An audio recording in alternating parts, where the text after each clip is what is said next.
Hey everyone, hope you're doing great. Welcome back to my channel.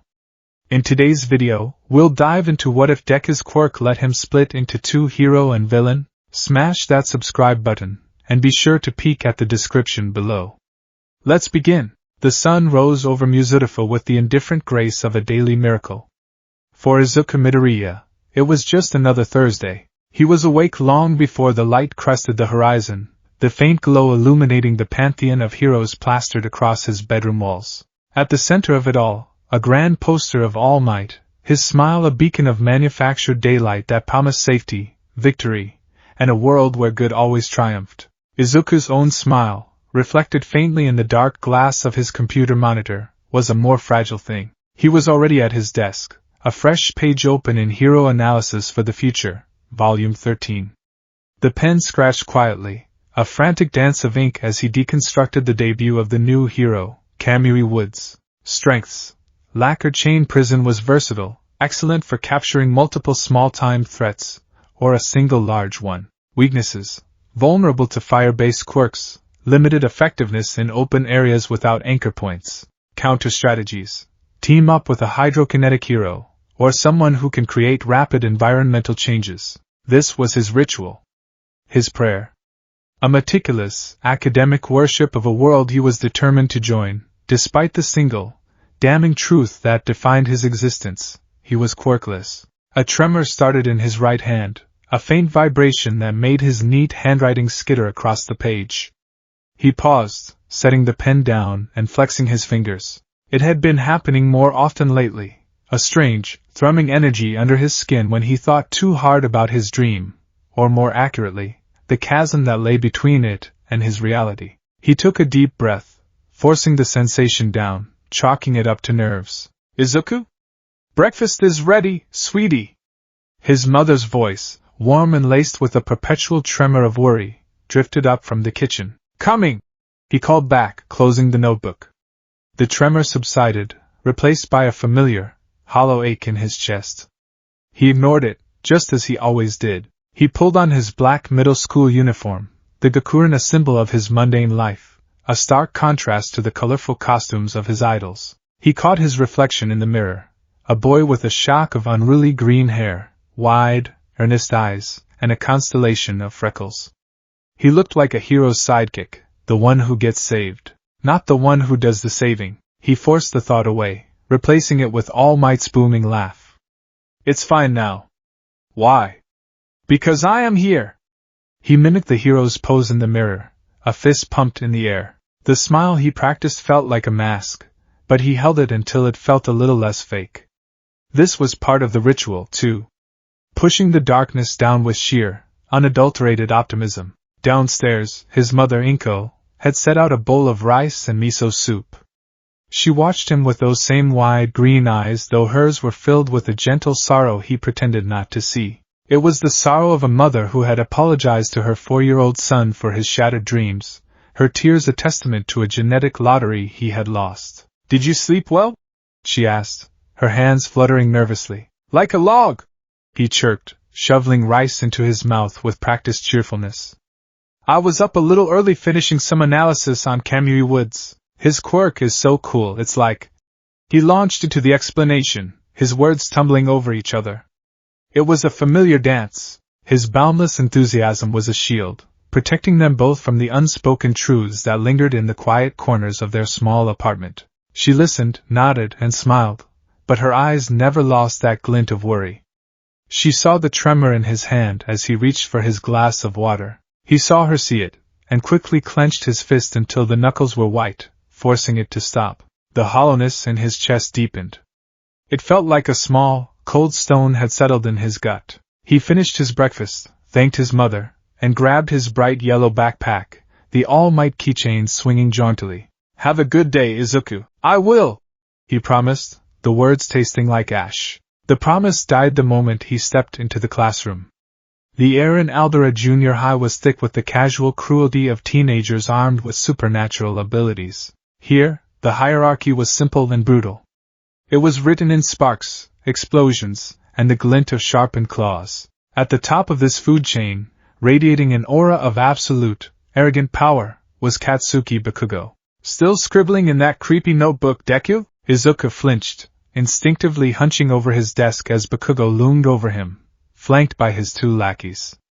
The nickname Deku, useless, can't do anything, was a brand seared into his soul. Bakugo snatched the notebook before Izuku could react, his lips twisting into a contemptuous sneer. Hero analysis for the future? Bakugo read aloud, his voice dripping with mockery. He let out a short, explosive laugh that sounded like crackling embers. You're unbelievable.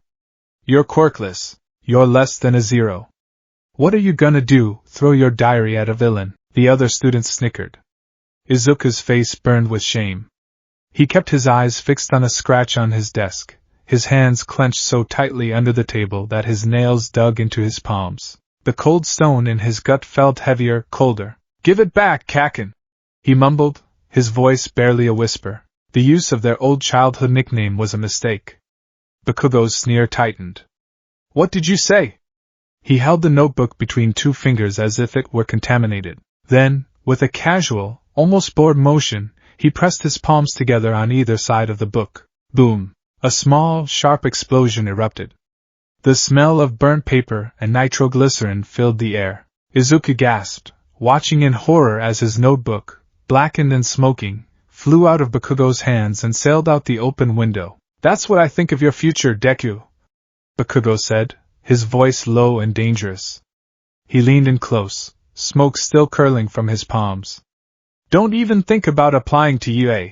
It's not for worthless wannabes like you. I'm the only one from this garbage-tier school who's getting in. I'm going to be the next #1 hero, even greater than All Might himself.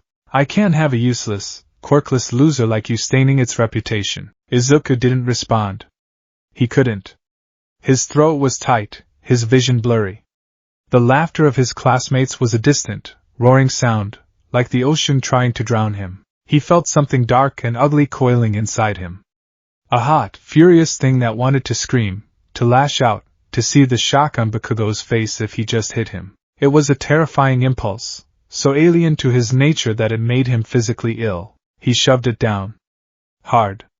He buried it under layers of fear and resignation, locking it away in the deepest part of himself. The effort left him trembling, the cold stone in his gut now feeling like a shard of ice. As the final bell rang and the students filed out, Bakugo paused at Izuku's desk. He looked down at the petrified boy with a final, dismissive glance. You know, Bakugo said, a thoughtful, cruel smirk playing on his lips. If you really want a quirk so bad, there might be another way. Just take a swan dive off the roof and pray you'll be born with one in your next life. The world went silent. The air left Izuku's lungs. The casual, throwaway line was a physical blow, more painful than any explosion. It wasn't just a taunt. It was a complete and utter dismissal of his entire existence. For a single, terrifying second, the dark thing inside him didn't just coil. It lunged. A wave of pure, unadulterated hatred washed over him, so potent it made his vision swim with black spots. He saw an image flash in his mind, Bakugo, not sneering, but screaming, his face a mask of terror. The image was so vivid, so visceral, that Izuku flinched back in his own mind, horrified at himself. He shoved the feeling down, down, down, until it was nothing more than a faint, sickly echo. But it was there. He knew it was there, waiting. He turned slowly, his body stiff, and looked at Bakugo. There was no anger on his face. No defiance. Just a profound, trembling emptiness. Bakugo scoffed at the pathetic display and sauntered out of the room, his friends laughing as they followed him. Izuku stood alone in the silent classroom, the setting sun casting long, lonely shadows on the floor. He walked to the window and looked down. His notebook was floating in the school's koi pond, its charred pages slowly dissolving, the ink of his dreams bleeding into the water. A few of the brightly colored fish nipped at the blackened pulp. It felt like they were eating a piece of his soul. The walk home was a blur. His feet moved on autopilot, carrying him through streets that seemed alien and hostile. Every cheerful billboard, every smiling face, felt like a personal insult. He retrieved the soggy, ruined notebook from the pond, cradling it like a dead bird. The cold stone in his gut had become a leaden weight, pulling him down. Take a swan dive. The words echoed in his head, a venomous mantra. He wasn't suicidal. He was just empty. Devoid of the hope that had been his only fuel for 15 years. Then, a gurgling sound from the underpass ahead. Before he could process it, a wave of foul-smelling, viscous green liquid surged from a manhole cover. It was a monstrous, amorphous thing with two huge, manic eyes and a wide, toothy grin floating within the slime. A medium-sized invisibility cloak. The sludge villain gurgled, its voice like sewage draining. Perfect. Don't worry, I'm just hijacking your body. It'll only hurt for about 45 seconds. You'll be my hero. Panic, pure and primal, finally broke through Izuku's stupor. He scrabbled backwards, but it was too late. The slime enveloped him, forcing its way into his mouth and nose. It was suffocating, a liquid prison. He clawed at the sludge, his fingers finding no purchase. His lungs burned. Black spots danced in his vision, not from rage this time, but from oxygen deprivation. I'm dying, he thought with a strange sense of detachment. Is this it? Is this how it ends? So pathetic. His hand brushed against his backpack. The All Might keychain. A tiny spark ignited in the suffocating darkness. No. No, I don't want to die, he thrashed, fighting with a desperation born from the sudden, fierce will to live. But it was useless. His strength was fading. His consciousness was slipping away into a murky, green oblivion, and then, "Have no fear, you are safe," a voice like a thunderclap. The manhole cover flew off its housing with a deafening clang. Now that I am here! Izuku's vision was almost gone, but he could just make out the silhouette. The impossible V-shape of the torso. The two distinct, antennae-like tufts of blonde hair. A brilliant, unwavering smile. All Might. The sludge villain recoiled. You! How did you? Texas smash! All Might's fist shot forward. It didn't even connect. The wind pressure alone was a physical entity, a concussive force that peeled the sludge from Izuku's body like old paint. The villain splattered against the tunnel walls, its form completely dispersed. The air pressure changed the weather, a few stray clouds scattering in the sky above. Izuku collapsed, gasping, air flooding his burning lungs. It was the sweetest thing he had ever tasted. He looked up, his vision clearing, and saw his idol standing over him, already scooping the villain's remains into an empty soda bottle. All Might. In the flesh. Here. He had saved him. The despair, the emptiness, the cold stone in his gut, it all vanished, vaporized by the sheer, radiant presence of the #1 hero. All pure and blinding, washed over him. It was the sun breaking through the darkest storm clouds. Thought we lost you there. All Might boomed, his smile never faltering. He gave Izuku a thumbs up. Well done for holding on. I've captured the evildoer. Izuku's mind, still reeling, went into overdrive. I have to get an autograph. He has to sign something. The notebook. He fumbled for the soggy, ruined mess of paper. He opened it to a random page, ignoring the smeared ink and charred edges. PP please, he stammered, holding it out. Can you? He looked up and saw that All Might had already signed it across 2 pages in big, bold strokes. Thank you so much. Izuku bowed frantically, over and over. This will be a family heirloom. A treasure. You're a big fan, eh? All Might chuckled, pocketing the bottle. Well, I must be off. A hero's work is never done. He crouched, preparing to launch himself into the sky. Wait. The word burst from Izuku's lips, desperate. This was his one chance.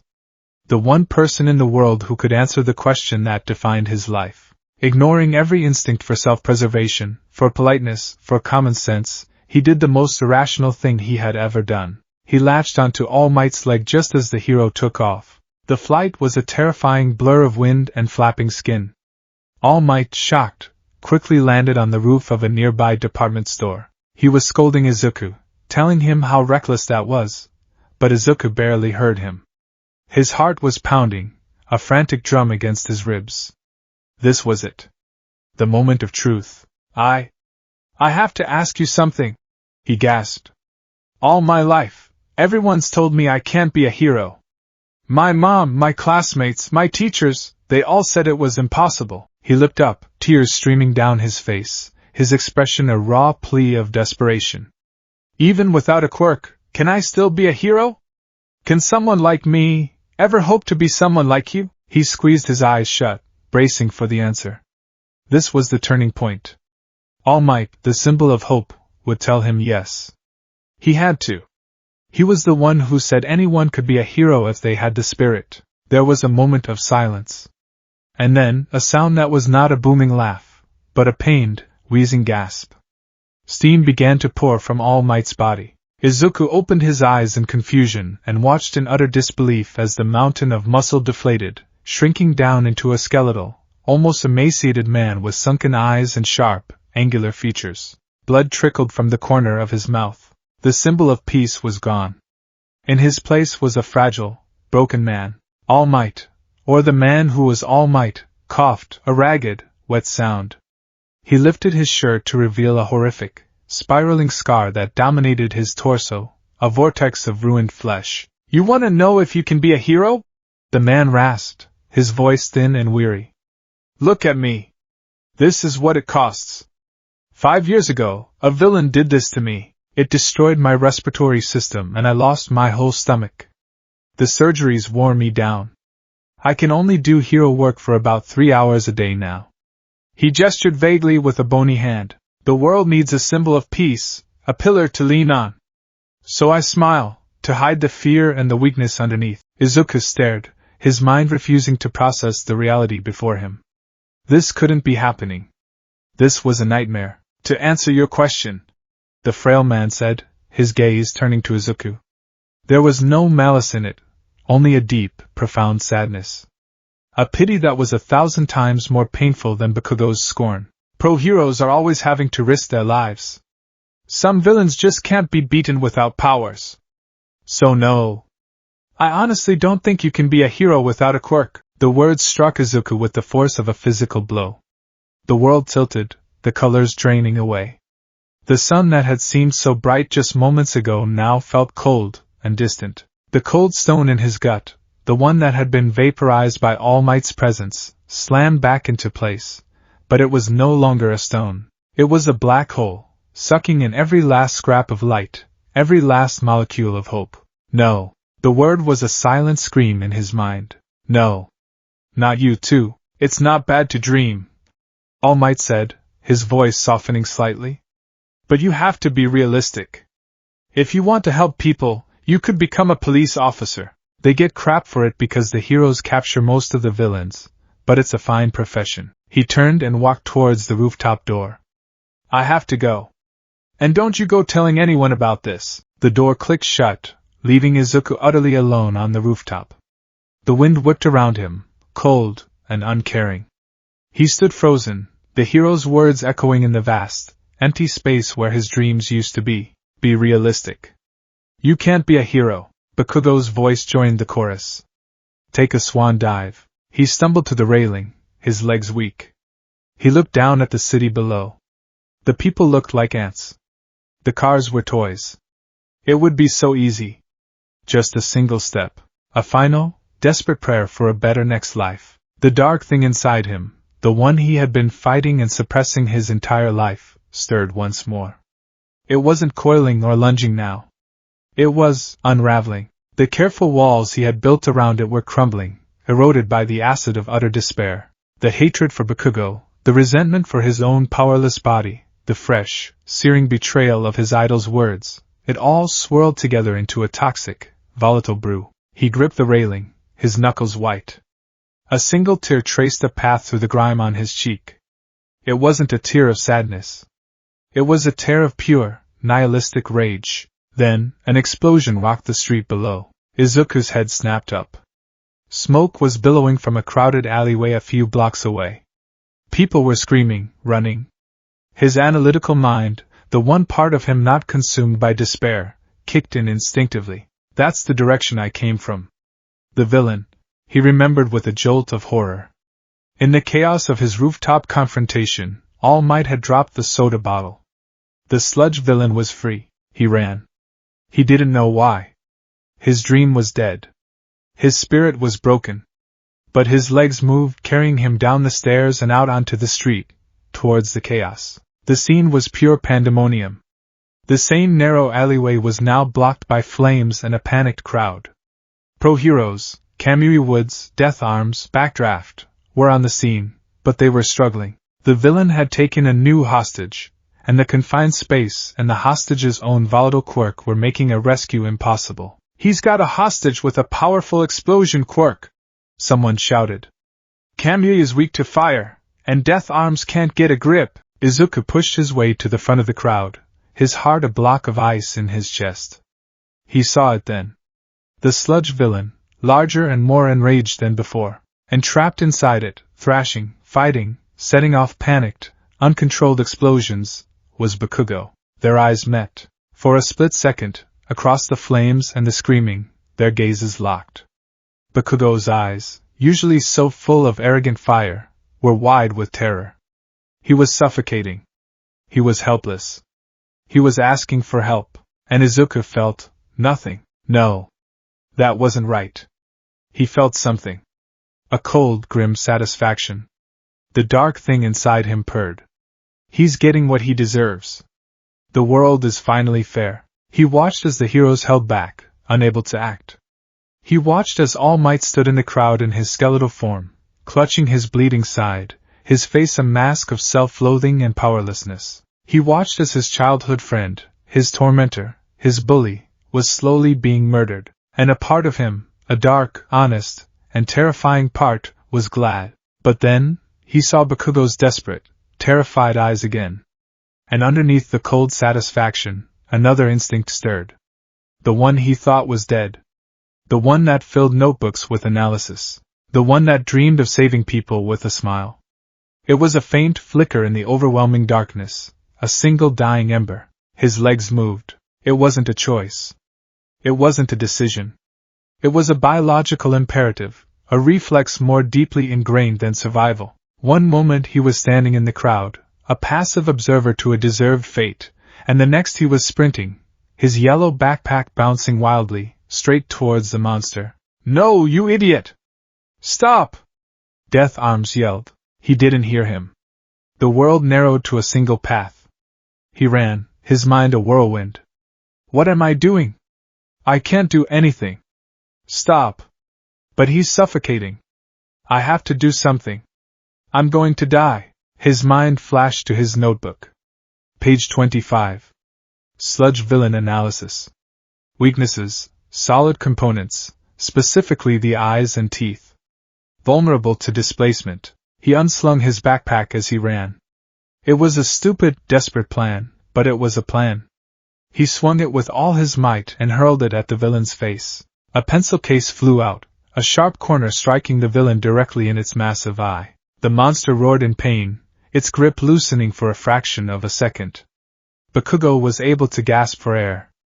It was a tiny window, and Izuku was already there, clawing at the sludge, trying to dig his friend out. "Kaken!" he screamed. "What the hell are you doing here, Deku?" Bakugo choked out, his voice a mix of fury and fear. "I don't know!" Izuku cried, his own tears blurring his vision. "My legs, they just started moving! I couldn't just stand there and watch you die!" He looked at Bakugo, and for the first time, he saw the face of the boy he had once followed through the woods, the boy who had been his hero before All Might. And in that moment, the flicker of heroic instinct roared into a bonfire. He had to save him. At the same time, the dark thing inside him recoiled in disgust. "Him? You're going to die for him? The one who told you to kill yourself? You're a fool, Izuku. A pathetic, selfless, smiling fool." The internal conflict was a physical agony. A war was being waged in his soul. The desperate need to save and the cold, resentful desire to watch the world burn. The two opposing forces were tearing him apart. The villain recovered, its rage focused entirely on the small boy digging at its body. A massive pseudopod of sludge rose up, ready to smash Izuku into the pavement. This was it. He was going to die. A quirkless, useless boy who tried. But from the crowd, a new voice roared. A voice that had been galvanized by the boy's suicidal, selfless act. "I really am pathetic," All Might growled, his body beginning to steam, muscle and power flooding back into his frame. A hero should always be ready to risk their life. He appeared in a blur, catching the villain's blow. He grabbed Izuku and Bakugo, pulling them free from the sludge. Detroit smash! The punch connected with a sound like a thunderclap. It was more powerful than a Texas smash, a focused, desperate, final burst of power. The sludge villain was obliterated, splattering across the entire block. The wind pressure was so immense that it changed the weather again, the sky clearing as rain began to fall from the suddenly condensed moisture in the air. Silence. Then, cheers erupted from the crowd. Izuku stood there, trembling, drenched in rain and sewer water, his ears ringing. He was alive. Bakugo was alive. All Might had saved them. The internal war within him reached its zenith. The pure, radiant awe at All Might's heroism clashed violently with the cold, seething resentment that Bakugo was still breathing. It was a paradox his mind couldn't contain. Hope and despair. Love and hate. Selflessness and self-preservation. The energy from All Might's final punch, a wave of raw power and righteous will, washed over him. It was the external catalyst for the internal explosion that had been building his entire life. A sensation, unlike anything he had ever felt, tore through him. It was not pain. It was division. A violent, shearing force that felt like it was unzipping his very soul, from the crown of his head to the soles of his feet. A scream ripped from his throat, but it was in two distinct pitches, a harmony of agony and release. The pressure that had been building inside him his entire life, the cold stone, the black hole, the suppressed rage, it all erupted outwards in a silent, psychic shockwave. He felt a tearing sensation, as if a seam holding two halves of a cloth together had been violently ripped apart. And then, it was over. The first thing Izuku registered was a profound sense of lightness. A strange, blissful emptiness. The cold stone in his gut was gone. The resentment, the anger, the bitter despair, all of it had vanished. He felt clean. Pure. He looked up, and his vision was filled with the sight of his hero, All Might, standing tall in the rain, a true pillar of justice. An overwhelming feeling of awe and gratitude washed over him, so pure and potent it brought fresh tears to his eyes. All Might, he whispered, his voice choked with emotion. But he wasn't alone. A few feet away, standing in a puddle, was another figure. A boy who looked exactly like him. Same green hair, same freckles, same school uniform, now soaked and splattered with mud. But the resemblance was only skin deep. This other Izuku was not looking at All Might with awe. He was standing with a straight, rigid posture, his hands clenched into tight fists at his sides. His head was tilted slightly, and his eyes, those were his eyes, but they were terrifying. They were cold, sharp, and utterly devoid of fear or doubt. They were fixed on Katsuki Bakugo, who was on his knees a few yards away, coughing and gasping. The look in those eyes was not the passive hurt Izuku had always felt. It was a look of pure, undiluted, and calculating hatred. It was the physical manifestation of every cruel word, every explosion, every single moment of humiliation he had ever endured. As Izuku watched in numb, uncomprehending horror, the other boy's lips, his lips, curled into a slow, chilling smirk. It was a look of triumph. Of validation. He glanced around at the chaos. The panicked crowd, the overwhelmed heroes, the falling rain, and his smirk widened. He looked satisfied. Then, the other boy's eyes flickered towards Izuku. For a moment, their gazes met. Izuku saw a flicker of contempt, of pity, in his own reflection. A silent message passed between them: "You are the weak half. I am what's left." Before anyone else could fully process the impossible sight of two identical boys standing in the aftermath, the other Izuku moved. With a smooth, practiced motion that spoke of an unnerving confidence, he turned, melting back into the panicked, surging crowd. He didn't run. He simply disappeared, swallowed by the chaos he seemed to relish. The pro-heroes were rushing towards Bakugo. Paramedics were shouting. Reporters were pushing forward.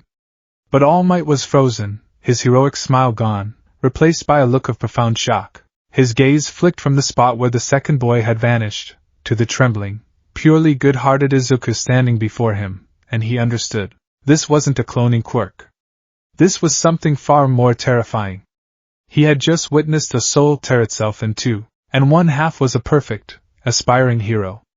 The other was a perfect, ready-made villain. The rain fell in a steady, cleansing drizzle, washing the grime from the streets and the blood from All Might's fist. It did nothing, however, to cleanse the profound wrongness that had settled over the alleyway. The cheers of the crowd were a distant, tinny sound, like a radio playing in another room. For Izuku, the world had shrunk to two focal points: the towering, victorious form of his idol, and the empty space in the crowd where his own face had just vanished. His body felt unnervingly light, as if a great weight had been lifted from his shoulders. But the relief was perverse, a hollow echo in a place that should have been filled with turmoil. The rage, the resentment, the bitter cold satisfaction he'd felt watching Bakugo struggle, it was all gone. Wiped clean, he was left with a pure, untainted stream of awe for All Might and a nauseating, dizzying horror at what had just happened. He had seen his own face twisted into a mask of cold fury. He had created a monster that wore his skin. "Young man!" All Might's voice, though still powerful, had lost its booming edge. It was tight, strained. He was still in his muscle form, but the steam was beginning to rise from him again, mingling with the mist of the rain. His blue eyes, usually so full of brilliant confidence, were wide with a deep, unsettling concern. He was looking at Izuku, but also past him, towards the crowd where the other had disappeared. The other heroes were finally snapping into action, securing the scene, attending to a stunned and silent Bakugo, and trying to manage the reporters who were swarming like vultures. "Did you see that?" a journalist shouted, pointing a camera in their direction. "There were two of them. Midoriya's got some kind of cloning quirk, it looked just like him," another voice added. "Where did the other one go?" The word quirk hit Izuku like a physical blow. This wasn't a quirk. Quirks were amazing, they were heroic, they were a part of you. This was an amputation. A part of him had been carved out and given legs, and that part was everything he had ever sworn he would never become. All Might moved with sudden, decisive speed. He placed a massive hand on Izuku's shoulder, his grip firm but not crushing. "We're leaving. Now." He bent down, his voice a low, urgent whisper that cut through the surrounding noise. "Don't speak to anyone. Don't look at anyone. Just follow me." Without another word, he steered Izuku away from the main thoroughfare, down a series of narrow, winding back alleys, his huge form acting as a shield against the prying eyes and cameras. The world was a blur of wet concrete and overflowing dumpsters. Izuku's feet stumbled on the uneven pavement, his mind a static-filled void. He could feel the phantom sensation of the split, a psychic seam running down the center of his body. He felt incomplete. They emerged several blocks away, the sounds of the incident fading behind them. All Might led him to a nondescript service staircase on the side of a tall office building and guided him up. Each flight of stairs seemed to take a toll on the hero. The steam was pouring from him now, his breathing growing ragged. By the time they reached the rooftop door, he was hunched over, his form flickering. He shoved the door open and practically dragged Izuku onto the rain-slicked roof before collapsing against the wall. In a great, hissing cloud of steam, the symbol of peace vanished. In his place was the skeletal, fragile form of Toshinori Yagi. He slid down the wall, coughing violently, a fresh speckle of blood appearing at the corner of his lips. He wiped it away with a trembling hand. The rooftop was the same one from before. The same one where his dreams had been so recently and thoroughly executed. Now he was back, but the circumstances were infinitely more terrifying. Toshinori finally caught his breath, his sunken eyes fixing on Izuku. The silence stretched between them, thick and heavy, broken only by the patter of the rain on the gravel roof. Izuku stood shivering, though not from the cold. "All right, kid," Toshinori said, his voice raspy and thin. "Talk. And don't leave anything out. What was that? Start from the beginning. Not from the villain attack. From your childhood." Izuku flinched. His childhood? What did that have to do with anything? He opened his mouth, but no words came out. His mind was a frantic scramble of denial and horror. I don't know," he finally whispered, the words tasting like lies. "Don't lie to me, son." Toshinori's voice was sharp, cutting through Izuku's defenses. It held the authority of a man who had seen the worst of humanity, and had no time for evasiveness. I saw your face, both of your faces. The one standing here looks at me like I'm a god. The one that ran, he looked at young Bakugo like he wanted to wear his skin. That kind of hate isn't born in an afternoon. It's grown. It's cultivated. So talk. The dam broke. The carefully constructed walls of denial crumbled, and the full, horrifying truth came pouring out in a torrent of choked sobs and frantic, disjointed sentences. He told Toshinori everything, the quirkless diagnosis. The years of relentless bullying from Bakugo and everyone else. The constant, crushing feeling of being worthless, a Deku. He talked about his notebooks, his desperate, clinging dream of being a hero, and the dark thoughts that sometimes accompanied it. When Kaken was a kid, Izuku stammered, wrapping his arms around himself. He fell off a log bridge into a creek. I was scared, but I ran down to help him. I offered him my hand. He just got angry. He saw it as me looking down on him, me, the quirkless kid, trying to save him. That's when it started. He had to prove he was better than me, stronger than me, in every way. He confessed the ugly feeling he'd had just minutes ago, watching Bakugo suffocate. The cold satisfaction. The grim sense of justice. A part of me wanted him to die, he whispered, the admission so shameful it felt like swallowing glass. I hated myself for it. I pushed it down. I'm always pushing it down. The anger, the part of me that thinks this world, this society is unfair. The part that resents everyone who ever told me I was nothing. He finally looked up, his face a mess of tears and rain. That other me, he isn't a clone. He's all of that. All the hate and the anger I've been burying my whole life. When you saved us, when your power hit me, it felt like it tore me open. And he just walked out. Toshinori listened, his expression grim, his gaze distant. He was processing, analyzing, putting the pieces together with the practiced mind of a veteran hero who understood that quirks were not just superpowers. They were extensions of the soul, susceptible to trauma and mutation. A latent quirk, Toshinori murmured, more to himself than to Izuku. Triggered by extreme emotional and physical distress. It's not unheard of. But something like this is different. He looked at Izuku, his eyes sharp and focused. Your quirk doesn't create a copy of you. It performs a separation. A division of your psyche into its most dominant, conflicting components. He leaned forward, his bony elbows on his knees. Your unwavering, almost naive drive to be a selfless hero, and your deeply suppressed, resentful shadow self. He ran a hand through his stringy blonde hair. Dichotomy, he said, the word hanging in the air. That's what we'll call it. The state of being divided into two opposing parts. Izuku stared at him, the clinical name making the horror feel all the more real. What do I do? He pleaded, his voice cracking. He's out there. He's me, but he's a villain. He'll hurt people. He'll hurt Kaken. He is you, Toshinori corrected sternly. He is not a separate entity that was created from nothing. He is the manifestation of your own pain. That analytical mind of yours? He has it. Your memories? He has them. Your knowledge of heroes and their weaknesses? He has that too.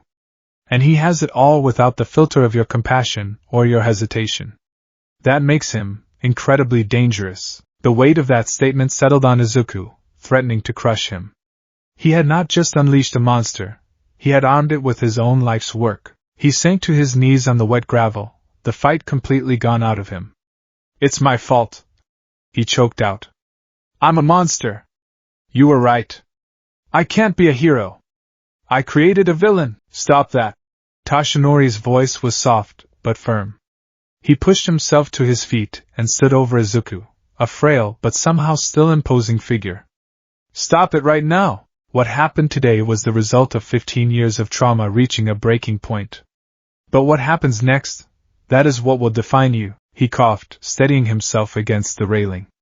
That other self, your doppelganger, for lack of a better term, he is driven by your pain. But you, the boy standing in front of me, You are driven by your heroic spirit.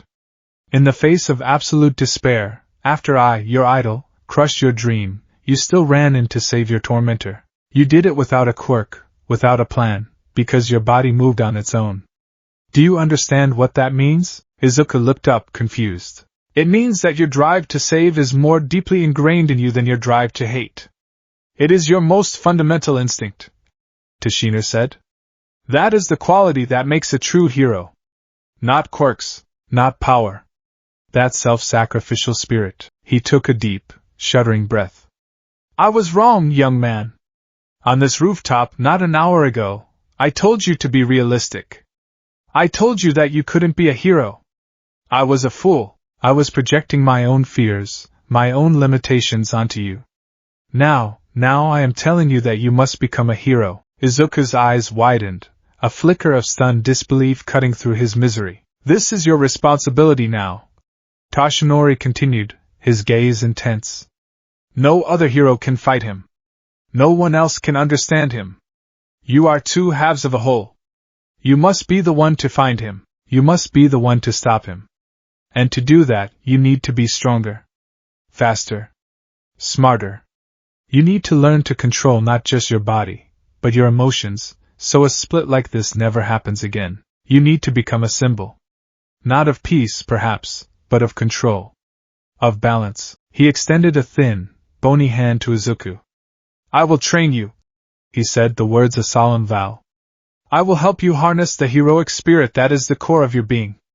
I will teach you everything I know. I will help you get into UA High. It is the only way. You must confront this other self, and you must defeat him. Izuku stared at the outstretched hand. It wasn't the muscular, godlike hand of All Might. It was the hand of a sick, tired man. But it held more hope than All Might's smile ever had. It was an offer not of a dream, but of a purpose. A terrifying, monumental purpose. The weight of it was immense, but for the first time since the split, the hollowness inside him felt a little less empty. It was being filled with a new resolve. Slowly, his own trembling hand reached out and took Toshinori's. The grip was surprisingly strong. I'll do it, Izuku said, his voice quiet but firm. I'll become a hero.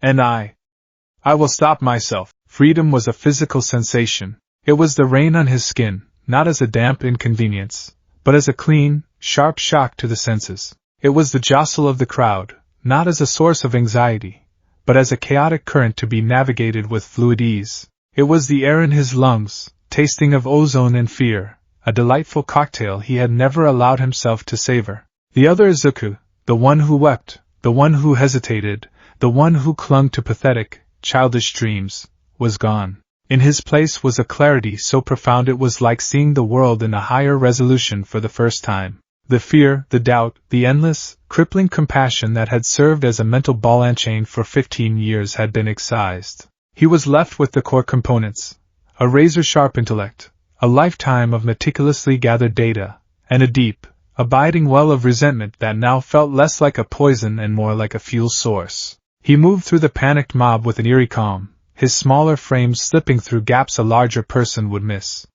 He overheard snippets of conversation. A second one appeared out of nowhere, some kind of villainous quirk, like a doppelganger. Doppelganger, the word settled in his mind. It was fitting. A double. An apparition. He would take it. It was a name given by a world that didn't understand him, and he would make them understand it. He would redefine it. He was not a mere copy. He was the honest version. He saw the hero Kamui Woods trying to direct civilians, his wooden limbs looking flimsy and absurd. He analyzed him with a cold, detached efficiency that his other half would have reserved for a notebook. Arbor Quirk. Highly flammable. Limited structural integrity against blunt force.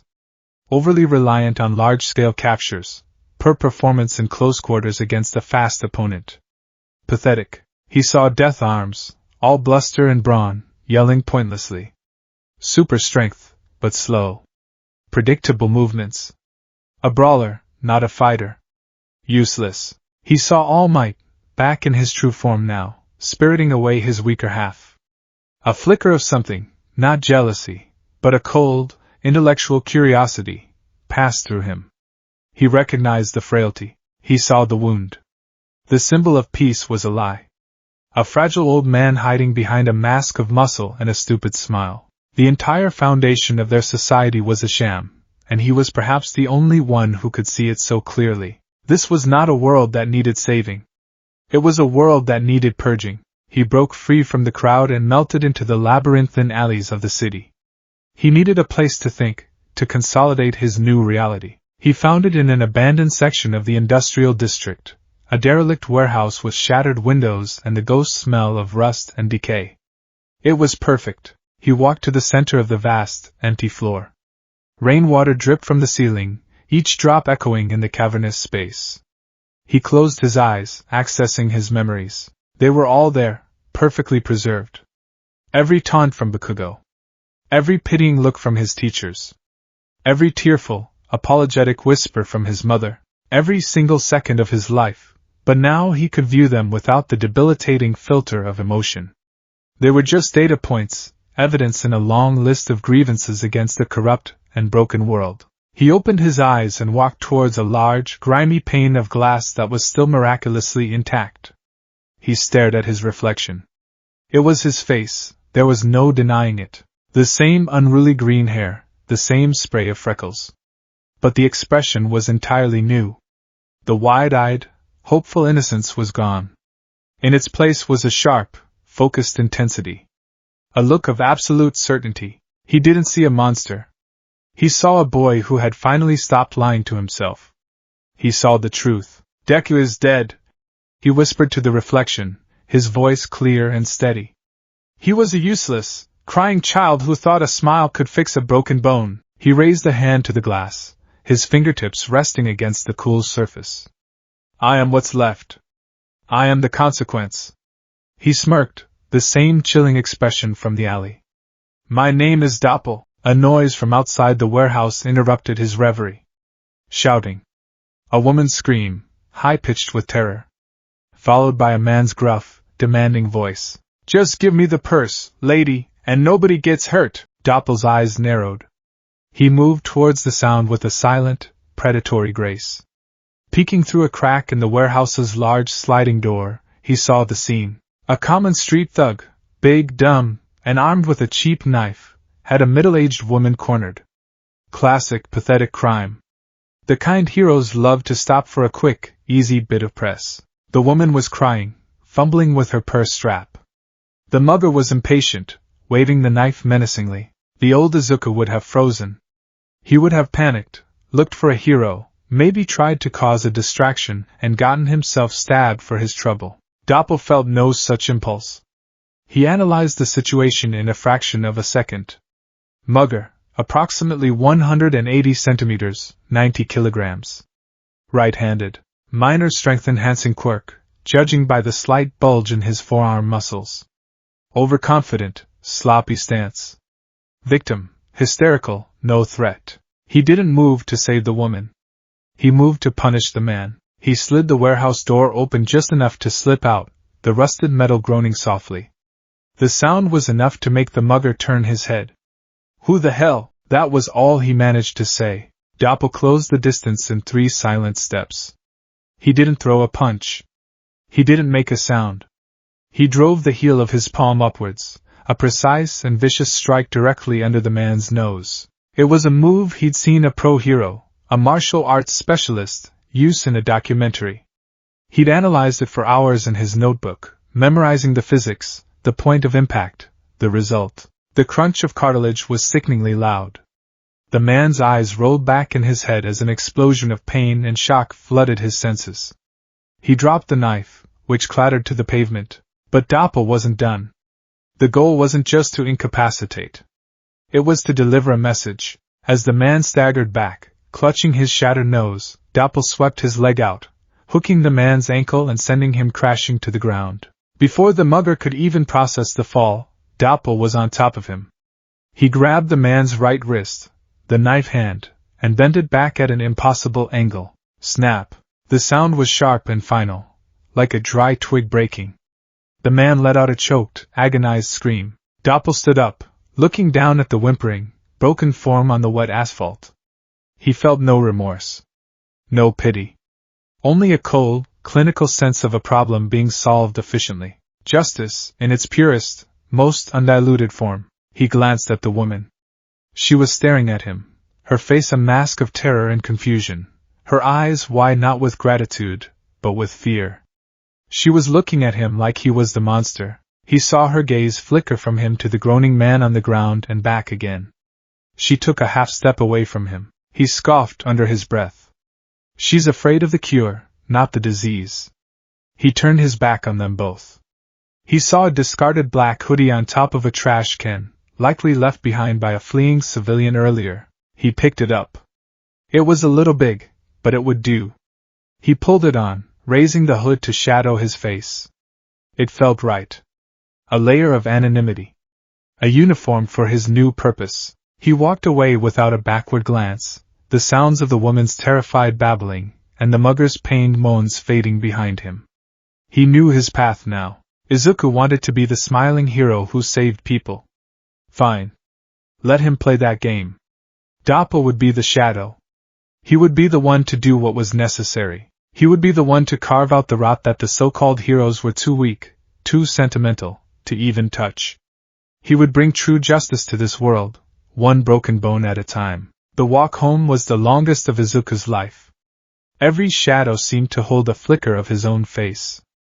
Every person he passed was a potential victim. The world, which had once seemed so full of potential heroes, now seemed rife with potential targets for his other self. The knowledge of what he'd unleashed was a physical burden, making his lightened body feel heavy again, but with guilt instead of resentment. He stopped at the door to his apartment, his hand hovering over the handle. How could he face his mother? How could he look her in the eye, knowing that a part of him, a monstrous, violent part, was now loose in the world? She already worried so much. This truth would shatter her. He took a deep breath, schooling his features into a mask of weary normalcy. It was the first of 1,000 lies he would have to tell. He opened the door. I'm home. Inko rushed to the entryway, her face etched with panic. Izuku! Oh, thank goodness! I saw the news! The villain attack, it was right near your school! I was so worried! She hugged him tightly, and he flinched at the contact, feeling like a fraud. I'm okay, Mom, he said, his voice sounding hollow to his own ears. I'm fine. Just got caught in the crowd. She pulled back, her worried eyes scanning him. She noted his drenched clothes, the grime, the haunted look in his eyes that he couldn't quite hide. You look exhausted. And you're shivering. Go take a hot bath. I'll make you some katsudon, his favorite meal. A comfort he didn't deserve. Thanks, Mom, he mumbled, shuffling past her towards his room. He closed his bedroom door and leaned against it, his legs finally giving out. He slid to the floor, surrounded by the smiling faces of his heroes. They seemed to be mocking him now. All Might's poster, the centerpiece of his entire world, was the worst. The unwavering smile felt like an accusation. He looked at his own reflection in the dark monitor. It was just him. Just one Izuku. But he knew it was a lie. He looked into his own eyes and tried to find a trace of the cold fury he had seen in his double. There was nothing. Only fear, guilt, and a profound, aching sorrow. He felt like half a person. Later, sitting at the dinner table, he pushed the food around his plate. His mother's cheerful chatter about her day felt like it was coming from a great distance. And then Mrs. Tanaka's cat got stuck in the tree again. You know how fluffy he is, so I... She trailed off, noticing his silence. Izuku? Is everything all right? Did something happen today? He had to choose his words carefully. It's just Kaken. He lied, the name tasting like poison. He was the one the villain caught, Inko gasped, her hand flying to her mouth. Oh my goodness! Is he all right? He's fine, Izuku said, staring at his bowl. All Might saved him. He paused. Mom, Kaken told me something today.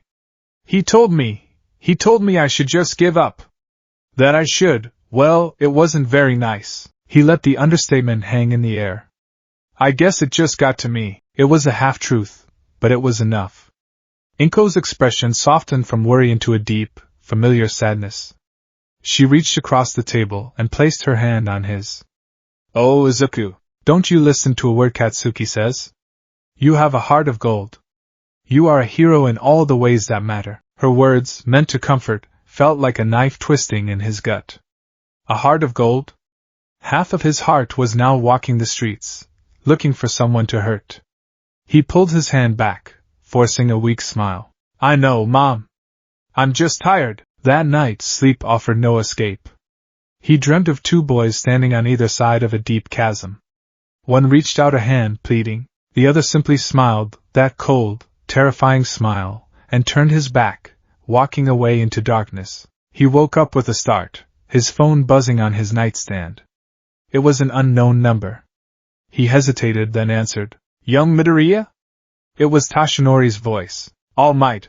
Izuku breathed, sitting up. I've pulled some strings. Gotten your records from Aldera sealed under a national security directive regarding nascent Quirk manifestations. As far as the public is concerned, the second boy was a mass hallucination brought on by the villain's quirk and the stress of the event. A convenient lie, but a necessary one. No one will connect you to him for now. Thank you, Izuku said, the relief so potent it made him dizzy. Don't thank me. Tashinori's voice was grim. This is just damage control. The real work starts now. Dagoba Municipal Beach Park. Dawn. Every day for the next 10 months. That's how long you have until the UA entrance exam. Be ready. This is going to be hell. The line went dead. 10 months. 10 months to become strong enough to face himself. Izuku got out of bed and walked to the full-length mirror on his closet door. He stared at his reflection, at the boy with the earnest eyes and the weight of the world on his shoulders. He no longer saw a quirkless wannabe. He no longer saw a future hero. He saw a fractured soul, a puzzle with a missing piece, and that piece was a weapon pointed at the heart of the world he had once so desperately wanted to protect. He raised a fist, not in a triumphant all-might pose, but in a quiet, solemn promise to the boy in the mirror. I will put us back together, he vowed. And in his reflection, for just a second, he thought he saw a flicker of shadow in his eyes, a ghost of a cold smirk, as if the other half was listening, and laughing at the very idea. 10 months, 300 days of hell, purgatory, and rebirth, all staged on the forgotten shores of Dagoba Municipal Beach. The mountain of trash that had once choked the coastline became Izuku Midoriya's personal Golgotha, a place of suffering and transformation. Under the relentless, unforgiving tutelage of Tashinori Yagi, he had pushed his body past every conceivable limit. He'd hauled refrigerators until his muscles screamed, dragged rusted car chassis until his hands bled, and sprinted across the sand until his lungs burned with the fire of 1,000 suns. But the physical trial was the easy part. The true crucible was internal.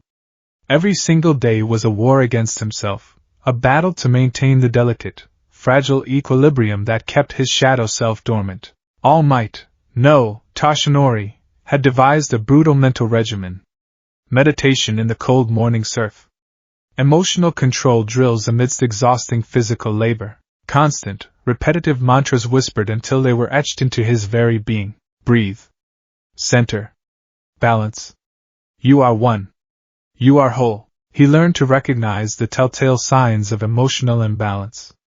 The faint, cold tremor in his hands that signaled a spike of anger. The hollow ache in his chest that accompanied deep despair. He learned to cage these feelings, not to suppress them as he had before, for suppression had created the beast he now feared, but to acknowledge them, respect their power, and then gently, firmly, guide them back into a state of neutrality. He was a warden of his own soul, and his prison required constant vigilance. Now, standing before the colossal gates of UA High, the culmination of that 10-month war was at hand. The school was a monument of glass and steel, a bastion of hope that seemed to pierce the very sky. It was everything he had ever dreamed of. And it terrified him more than anything he had ever faced. He was no longer the scrawny, trembling boy he had been. The 10 months of labor had stripped away his baby fat and replaced it with lean, wiry muscle. His uniform, which would have been baggy before, now fit snugly across his shoulders and back. He moved with a quiet confidence born not of power, but of purpose. But inside, the warden was on high alert. The air was electric with the nervous energy of thousands of other hopefuls, a chaotic symphony of emotions that threatened to overwhelm his carefully constructed mental fortress. Breathe. Center. Balance. He took a step forward and promptly stumbled on a crack in the pavement. He flailed, his arms windmilling, a humiliating reminder of the clumsy boy who still lived somewhere inside him. He braced for impact, but it never came. He was floating. "Whoa, are you okay?" a cheerful voice asked. He looked over his shoulder. A girl with a round, kind face and a permanent rosy blush on her cheeks was holding her hand out, fingertips pressed together. Her brown hair was cut into a neat bob. "Sorry for using my quirk on you without asking. But it's a bad omen to trip and fall right before the exam, right?" She tapped her fingers together again, and he landed softly on his feet. "Oh. Thank you. I'm sorry. I'm so nervous," he stammered, his face erupting in a blush. "Me too," she chirped, bouncing on the balls of her feet. "There are so many people here. It's crazy. Well, good luck in there." She gave him a bright, encouraging smile and hurried on ahead. Izuku watched her go, his heart pounding. The brief, kind interaction was a stark reminder of the world he was fighting to protect, and the one he was fighting to join. It bolstered his resolve. He took another deep breath, the mantra echoing in his mind, and walked through the gates. The practical exam was held in a sprawling, meticulously crafted cityscape replica. Izuku stood with his group, listening to present Mick's booming explanation of the rules. 1, 2, and 3-point robots. Simple. Destroy them, get points. And then there was the fourth type, the zero-pointer, the arena trap. Worth nothing. An obstacle to be avoided. Avoid destruction, Toshinori's voice echoed in his memory. Your goal is not to prove you can fight. Your goal is to prove you can save. Rescue points. They're the hidden metric, the true test of a hero's character. Focus on that. The massive gates slid open, and the chaos began. While the other examinees surged forward with explosions, lasers, and displays of raw power, Izuku darted into a side alley. He wasn't running from the fight. He was repositioning. From the shadows, he could observe, analyze, and act. His mind, no longer clouded by fear or self-doubt, was a finely tuned instrument. He saw a one-pointer cornering a boy whose quirk seemed to be stretching his earlobes. Useless in this situation, Izuku didn't engage the robot directly. He grabbed a loose piece of rebar from a debris pile and, with a grunt of exertion, hurled it like a javelin. It struck the robot's single red optic sensor, causing it to short-circuit and crash into a wall. Izuku was gone before the other boy could even see who had helped him. No points for him, but the boy was safe. That was the first victory. He moved like a ghost through the manufactured war zone. He saw a girl with a tail struggling against two two-pointers. He noted their patrol pattern, calculated the trajectory of a loose manhole cover, and kicked it with all his strength. It ricocheted off a lamppost and slammed into the back of one robot, creating the opening she needed to destroy the other. He was a force of tactical support, a guardian angel operating from the periphery. He disabled robots, created diversions, and pulled other students from the path of danger. His point tally was a pathetic 0, but his internal count of lives saved was growing. This was his heroism. Precise, intelligent, and selfless. Then he heard a scream. It was the girl from the gate, the one with the kind smile. He raced towards the sound and found her trapped, her leg pinned beneath a huge slab of concrete from a collapsed building. A massive 3-point robot was bearing down on her, its multi-barreled cannons spinning up. Breathe. Center. Balance. He couldn't afford to panic. He analyzed the scene in a split second. The concrete slab was too heavy to lift. The robot was too fast to outrun.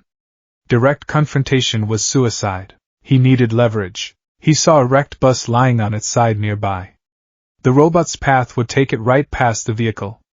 An idea, insane and dangerous, sparked in his mind. He sprinted towards the bus, his muscles screaming in protest. He jammed his fingers into a gap in the undercarriage, his feet scrabbling for purchase on the slick street. He channeled every ounce of strength from his 10 months of training into a single, desperate act. HNNNNGGGH. A raw, guttural cry was torn from his lungs. With an ear-splitting screech of tortured metal, the bus began to move. It tipped, slowly at first, then faster, gravity joining his effort. It crashed down into the street directly in the path of the three-pointer, a massive, unexpected barricade. The robot, unable to stop its momentum, slammed into the bus. The resulting collision was catastrophic. The robot's legs buckled, and it toppled over, its cannons firing uselessly into the sky before its power core overloaded and exploded. Izuku collapsed, his entire body trembling with exhaustion. He had done it. He hadn't destroyed the robot, not directly. He had used the environment.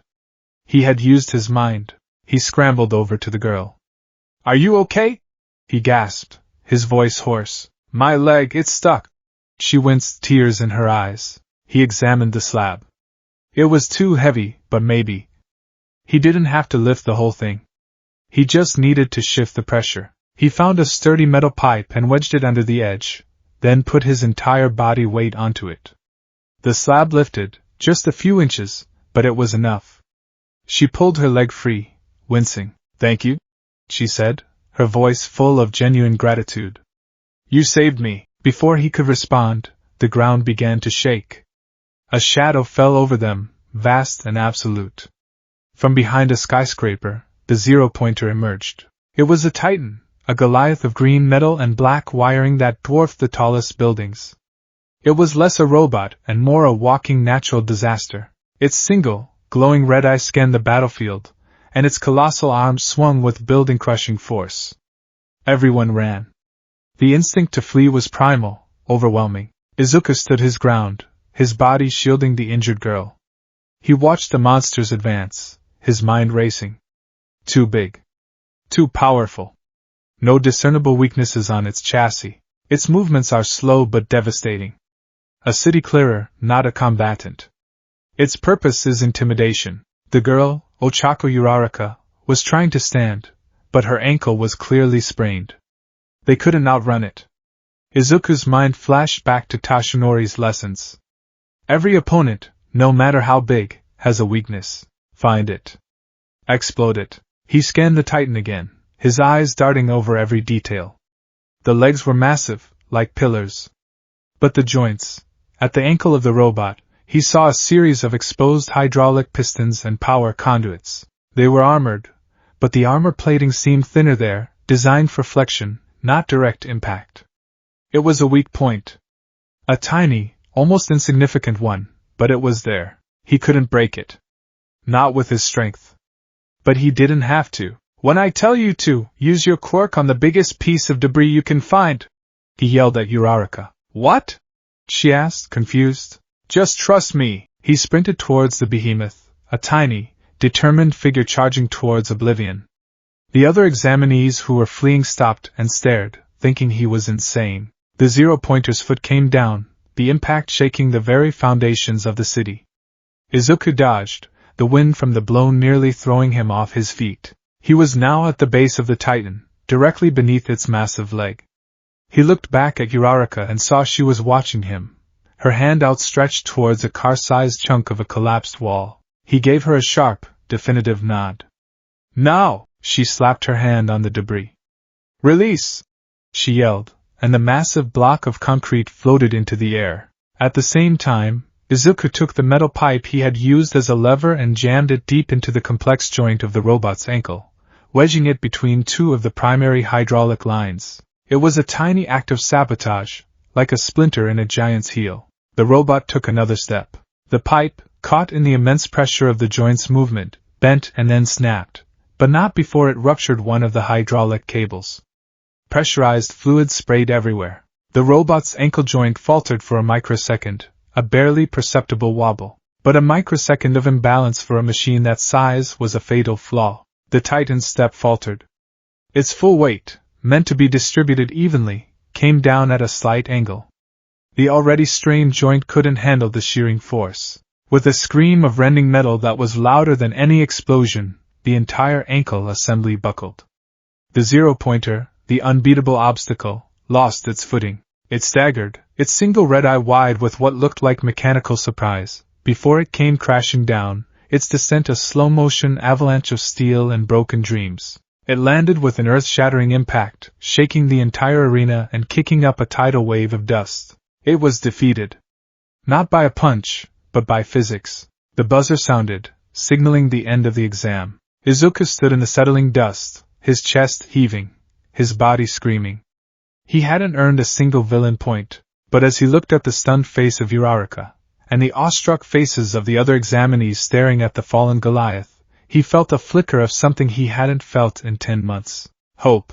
While Izuku Midoriya fought for his future in the bright, simulated sunlight, his other half conducted business in the shadows. The bar was called the Serpent's Coil.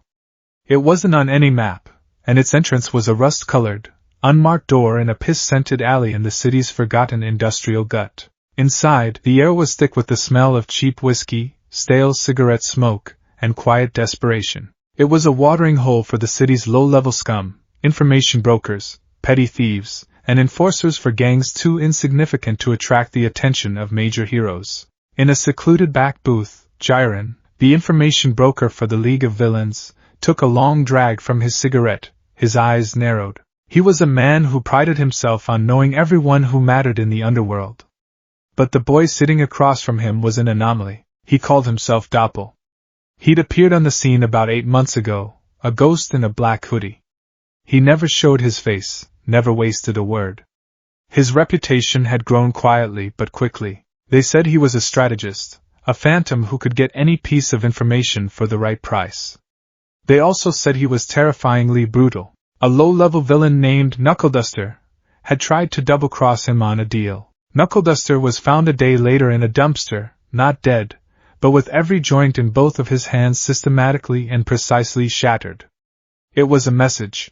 Doppel didn't make threats, he delivered consequences. So, Jiren began, his voice a gravelly purr. I hear you're the man to see if one needs sensitive information about our Caped Crusaders. Doppel didn't respond. He simply sat there, hood shadowing his face, his posture unnervingly still. He was nursing a glass of water, his fingers steepled before him. The only thing visible in the dim light was the faint outline of his lips and a spray of freckles across his nose. Jiren chuckled unperturbed. Not a talker, I get it. Business is business. He slid a small, thick envelope across the sticky table. A down payment. I need to know the patrol routes, quirk analysis, and psychological weaknesses of every hero scheduled to be at the UA Sports Festival next month. Doppel finally moved. He didn't reach for the money. He slid a slim, nondescript data chip across the table instead. Jiren raised an eyebrow. Already done? That's sufficient. He picked up the chip, examining it. How do I know this is reliable? For the first time, Doppel spoke. His voice was quiet, a near whisper, but it cut through the din of the bar with chilling clarity. Because I know how they think. He leaned forward slightly, and for a moment the light caught his eyes. They were a piercing, intelligent green, but held a coldness that made the hairs on Jiren's arms stand up. I know that the Sonic hero, Earsplitter, who patrols the West District, has a blind spot to his left due to a childhood injury he never reported. I know that the fire-breathing hero, Charking, has a secret gambling addiction and is in deep with a loan shark, making him susceptible to bribery. I know that the pro-hero, Manuel, the normal hero, is a good man. Doppel's lip curled in a faint, contemptuous sneer. His weakness is his goodness. Threaten a civilian, and he will overextend himself every time, leaving himself open to a coordinated attack. It's all on the chip. Patrol routes, financial records, known associates, psychological profiles based on their public statements, and fight records. Everything you need. Jiren was silent for a long moment, genuinely impressed. This wasn't just data, this was weaponized analysis. This kid wasn't just a broker, he was a master tactician. Who the hell are you, kid? Jiren asked, his professional curiosity overriding his caution. Doppel leaned back into the shadows. I'm the one who sees the rot under the paint, he said softly. The heroes you see on TV are a lie. A facade to keep the populace docile. They're celebrities in costumes, fighting for ratings and endorsement deals. The real filth, the corrupt politicians, the corporate criminals, The hypocritical heroes themselves. They operate with impunity. I'm here to change that. His voice was devoid of emotion, a simple statement of fact. He wasn't a madman ranting. He was a revolutionary stating his manifesto. Jiren felt a thrill of excitement. This boy wasn't just another pawn for the League. He could be something more. A kingmaker. Or a king himself. The rest of my payment can be wired to the usual account, Doppel said, standing up. His business was concluded. Wait, Jiren said. The League, we could use someone with your talents. We're planning big things. Things that will shake this hero's society to its very core. Doppel paused at the edge of the booth. He looked back, the darkness of his hood a void. I don't work for anyone, he stated. The League of Villains is a collection of broken children lashing out. Their methods are crude. Their goals theatrical. They want chaos. He let that hang in the air for a second. I want order. A new order built from the ashes of the old one. He turned and walked away, a silent shadow swallowed by the gloom of the bar. Jiren watched him go, a slow smile spreading across his face. He pocketed the chip. This Doppel was dangerous. Unpredictable, arrogant, and absolutely perfect for the storm that was coming. The acceptance letter from Yue arrived a week later. It wasn't a letter, it was a small, disc-shaped device that projected a hologram. All Might, in his full hero form, appeared on Izuku's desk, congratulating him. Young Midoriya!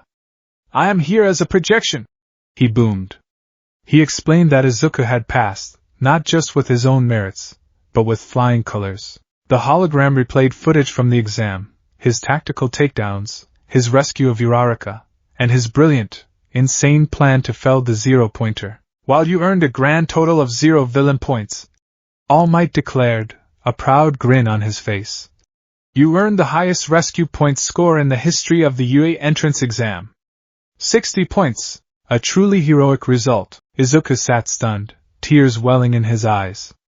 His mother burst into the room, having heard the commotion, and they both wept together, a moment of pure, unadulterated joy that felt like the sun breaking through a long, dark winter.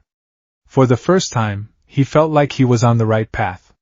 He wasn't just a boy with a dangerous secret. He was a hero in training. The first day at UA was a surreal dream. He found his classroom, 1A, the door comically oversized.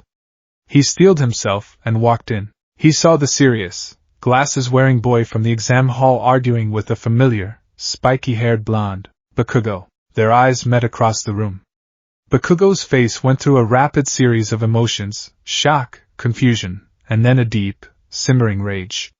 But it was different from before. It was less confident, more conflicted. The memory of the sludge villain incident, of being saved by the useless Deku who then impossibly split in two, was a chasm between them now. He opened his mouth to shout, but no words came out. He just stared, his hands sparking with agitated energy. It's you! A cheerful voice said. Uraraka bounced over to him, her smile as bright as he remembered. I'm Ochako Uraraka. You were so amazing in the exam. That whole thing with the bus and the zero-pointer was incredible. So smart. The serious boy marched over, his hand chopping the air. I am Tenya Ida, from Semi-Private Academy. I must apologize for my behavior at the exam orientation. You correctly identified the true nature of the test, while I failed to see it. You are clearly the more heroic student. Izuku, caught between Uraraka's boundless enthusiasm and Ida's rigid formality, was overwhelmed. For the first time in his life, he was being looked at with respect. With admiration. He was making friends. He wanted to open up to them, to share everything, but the warden in his mind slammed the prison doors shut. The secret was a wall between him and this newfound happiness. Their homeroom teacher, a man who looked like he'd been sleeping in a ditch for a week, introduced himself as Shota Aizawa and immediately herded them outside for a Quirk apprehension test. Bakugo, Aizawa said, his voice a tired drone. You finished first in the practical exam. What was your best softball throw in middle school? 67 meters. Bakugo grunted. Try it with your Quirk. Bakugo grinned, a flash of his old arrogance returning. He wound up, and with a deafening "Bii!" launched the ball with a massive explosion. It soared through the air, a comet of malice. Aizawa's device beeped. 705.2 meters. The class erupted in excitement. We get to use our quirks! This is gonna be fun! Fun?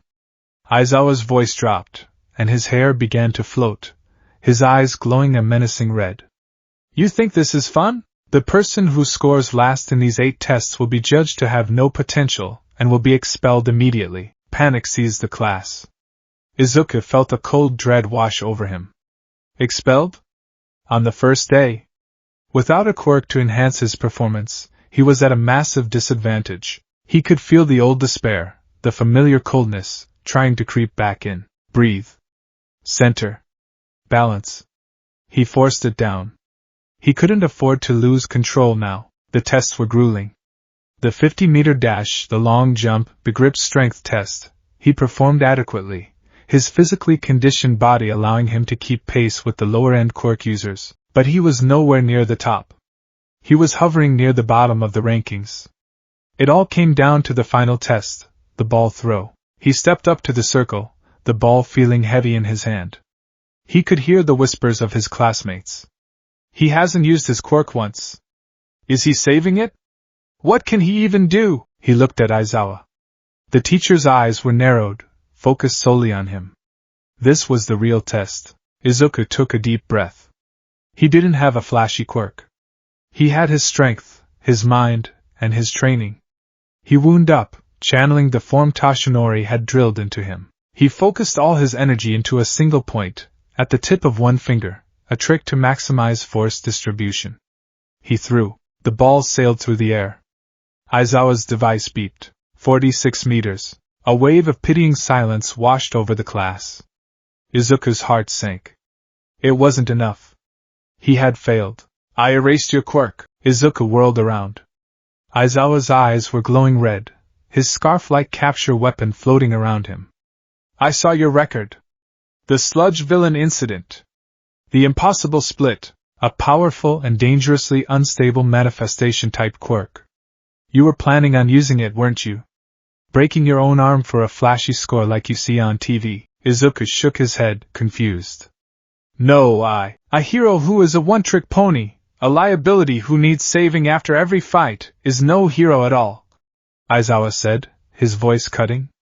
Your power is a menace, Midoriya. You can't control it. You don't belong here. The words were a hammer blow. You don't belong here. He felt the darkness inside him stir, a deep, resonant tremor of fury at the injustice.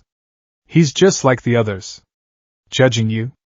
Dismissing you? But then, another voice cut through the rage. Tashinori's. Control. Balance. Izuku looked Aizawa straight in the eye, his own gaze clear and steady. You're wrong. The words were quiet, but they held an unshakable conviction. My quirk isn't for throwing a ball, sir. It's not for fighting. Using it for something like this would be a betrayal of its purpose. He clenched his fist. The strength I have is my own. I earned it. I belong here. Aizawa's eyes widened slightly. He had expected fear or excuses. Not this quiet, defiant certainty. A slow, thin, slightly terrifying grin spread across his face. It was the first time he had shown any emotion other than tired boredom. Fine, he said, the glow in his eyes fading. You have one more throw. Izuku stepped back into the circle. The whispers from the class were now a mix of confusion and intrigue. He took the ball, and this time, he didn't just rely on his training.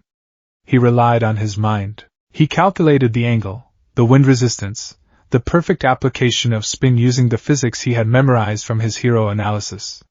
He threw the ball again.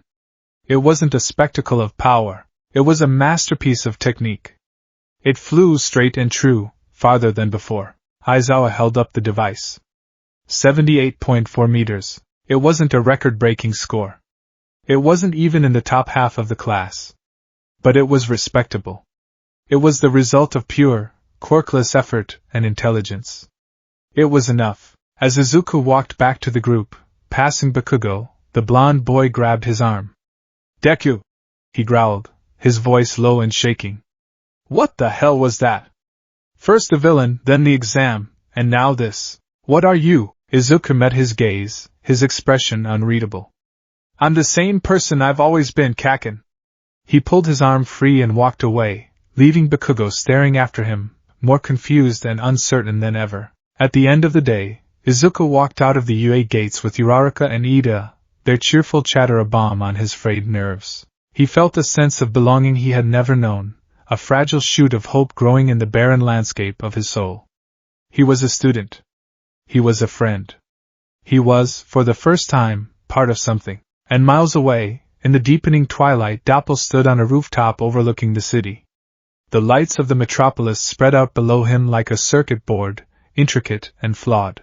In his hand, he held a stolen schematic of UA's security system for the upcoming sports festival. He was alone, cloaked in shadow, but he was not lonely. He was focused. He was driven. He looked at the shining beacon of the hero school in the distance, a place he knew his other half now inhabited. A place of lies, of false hope, of institutionalized hypocrisy. One of them was building a new life within those hallowed halls. The other was plotting how to burn it all to the ground. The two divergent paths, separated by 10 months and a universe of ideology, were beginning to curve, arcing inevitably towards each other. The collision was no longer a matter of if, but when. The bus ride to the unforeseen simulation joint, or USJ, was filled with the boisterous, chaotic energy unique to a class of superpowered teenagers. Izuku sat wedged between the boundless enthusiasm of Ochako Uraraka and the rigid, formal posture of Tenya Ida, a small island of quiet contemplation in a sea of noise. I've gotta say, Midoriya, Tsuyu Ajiri called out from the seat across from him, her characteristically blunt tone cutting through the chatter. She tapped her chin with a long finger. Your quirk is really mysterious. It seems like you just have super strength, but you don't use it. Ribbit, Izuku flinched. The casual inquiry was a conversational landmine. He had managed to maintain his carefully constructed narrative so far, that his quirk was a volatile power he was unwilling to use until he could control it, relying instead on his own physical and mental prowess. It was a half-truth, the most effective kind of lie. Oh! Yeah? He stammered, rubbing the back of his neck. It's powerful, but it puts a huge strain on my body. Aizawa-sensei was right. If I use it recklessly, I'll just be a liability. So I'm focusing on my foundational skills first. The answer was plausible, even admirable. Ida nodded in vigorous approval. A prudent and responsible decision. True heroism is built upon a solid foundation. Bakugo, sitting several rows ahead, scoffed loud enough for the whole bus to hear. He turned, his red eyes narrowed with a frustration that had been simmering since the first day. Don't give me that crap, Deku. There's something else going on. I saw it. I was there. He lowered his voice, the words meant only for Izuku, but carrying an intensity that seemed to suck the air out of their immediate vicinity. What was that other you? Another damn quirk you were hiding? The direct question hit Izuku like a physical blow. The bus's interior, once bright and cheerful, seemed to dim. The friendly chatter faded into a dull roar. He could feel the cold tremor threatening to start in his hands, the first sign of emotional distress. Breathe. Center. Balance. I don't know what you're talking about, Kaken, he said, his voice quiet but firm, forcing himself to meet Bakugo's furious gaze. The lie felt slick and ugly in his mouth. Bakugo's hands began to pop with miniature explosions, the smell of burnt sugar filling the air. You damn liar! That's enough, both of you! Aizawa's tired voice cut through the tension from the front of the bus. We're here. Behave like the aspiring heroes you're supposed to be. The confrontation was over, but the unease lingered. Izuku stared out the window, watching the massive, domed structure of the USJ grow closer. He was relieved to be entering a facility dedicated to rescue training. This was his element. No direct combat, just saving people from natural disasters, fires, and floods. It was a controlled environment. It was supposed to be safe. The interior of the USJ was breathtaking. Under the vast glass dome lay a sprawling landscape of simulated disaster zones, a shipwreck in a churning pool, a landslide zone of crumbling cliffs, a city block consumed by fire, a rain-lashed downtown. It was a hero's playground.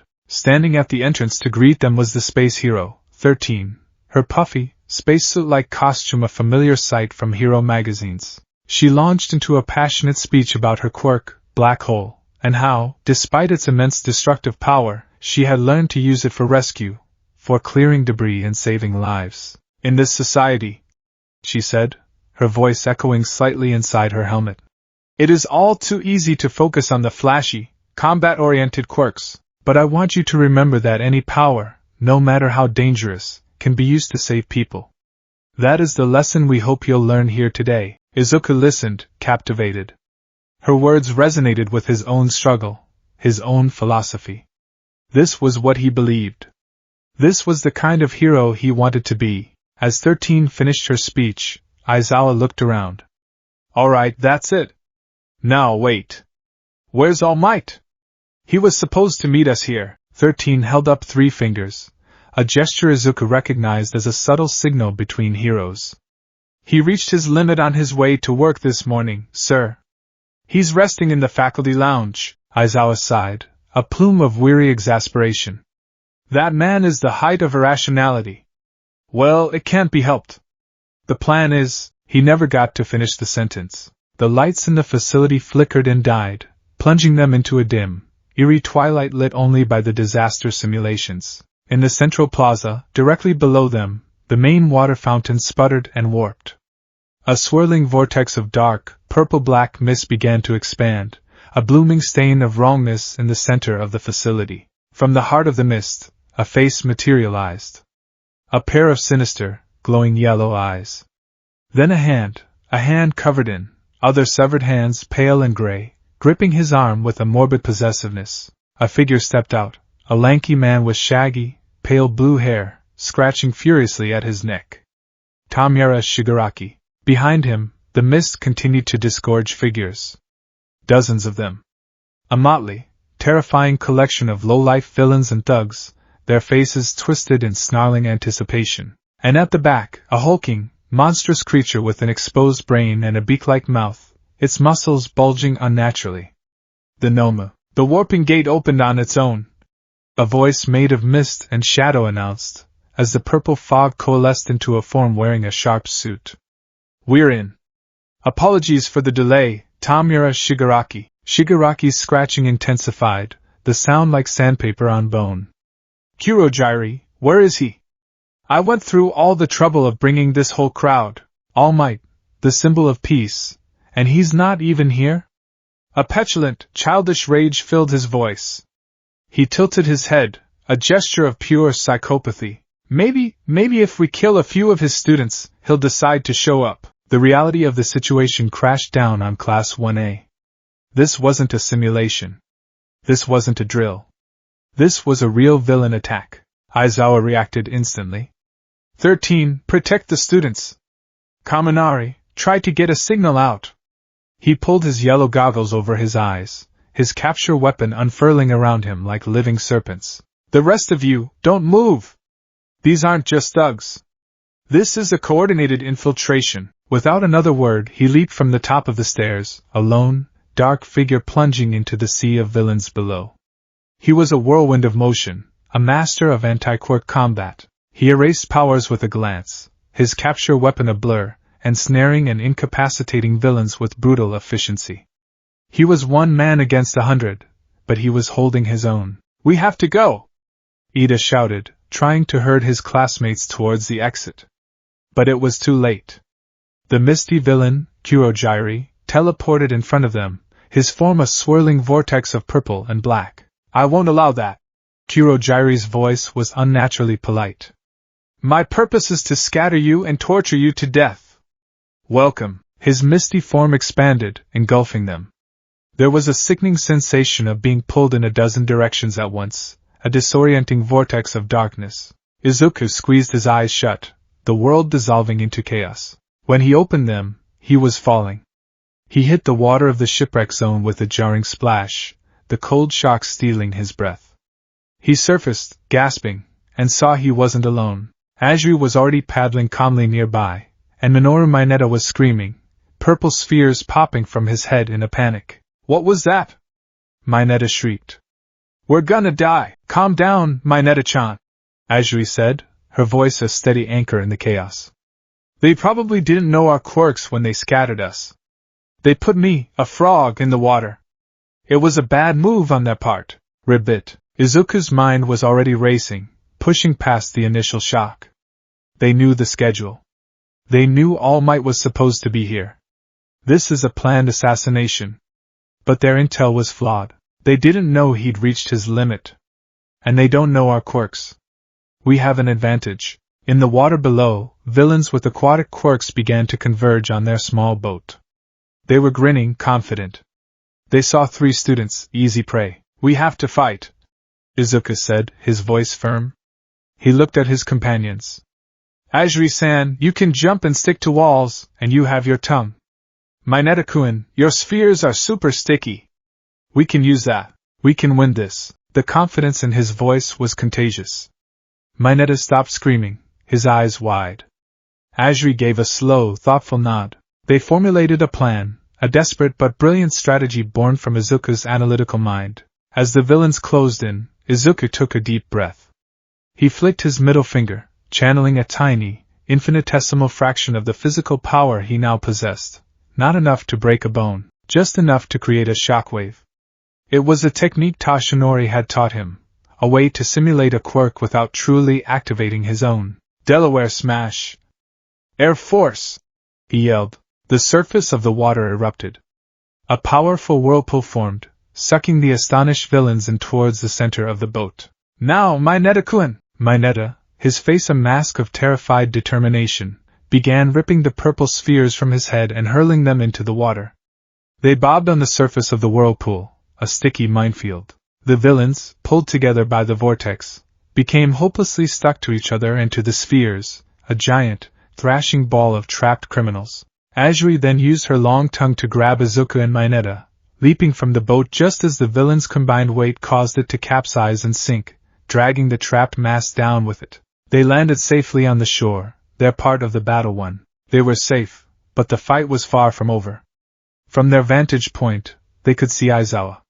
He was still fighting, a desperate, one-man army, but he was slowing down. The constant need to erase quirks was giving him severe dry eye, and the sheer number of opponents was beginning to wear him down. And then the Nomu attacked.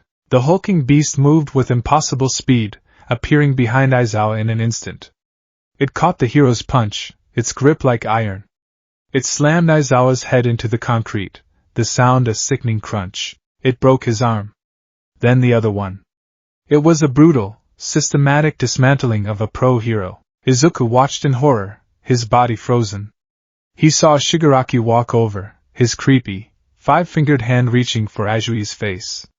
You heroes are so cool, Shigaraki rasped, his eyes glinting with madness. Izuku was about to move, to do something, anything, when a new presence made itself known. It wasn't loud. There was no grand entrance, no booming declaration. It was a subtle shift in the atmosphere.